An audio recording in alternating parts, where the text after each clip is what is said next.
Someone has DM'd me to ask if my life has gotten any easier or any harder since being diagnosed with ADHD shortly before turning to age 34 and with autism when I was 35. And I hate to say this, but no, life has not gotten easier. However, I have learned to become gentler with myself, not to keep up an impossible pace at every minute of every day because I feel like I should be doing more or could be doing more. My best is good enough, and it's okay to stop, and it's okay to rest, and that does not make me lazy. I have learned to be more aware of my physical needs. Fluorescent lights really upset my nervous system, and I've even asked at work, can we turn off the lights and order lamps? And the answer was yes. I am now learning every single day as I look more and more into my life that different experiences from childhood were screaming neurodivergence, but I and the people around me didn't know that in the 90s and in the early 2000s. We just didn't know. So really intensely right now, I am learning every day,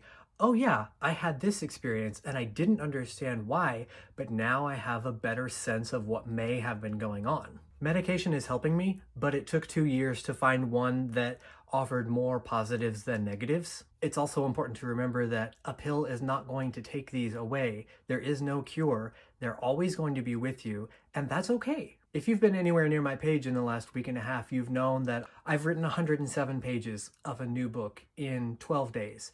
And that book is exactly about this. I am looking at how different experiences in my life and talking about all this online eventually led to me questioning whether I had neurodivergence, actually testing what the testing process was like, what worked afterwards, what did not work. I'm looking through the things that I talked about on TikTok and how those conversations with you all grew. And I'm also adding the other 90% of what went on behind the scenes that I've never mentioned. Again, I say, I have written 107 pages in 12 days. So if you know like a literary agent or a publisher in your pocket, like I'm gonna wanna talk to them in about a month. I have a lot to say about this and it is pouring out of me and it is painful and it is healing and it is exhausting, but it's really, really helping me. And I hope that soon when it's finished, it can be helpful to others.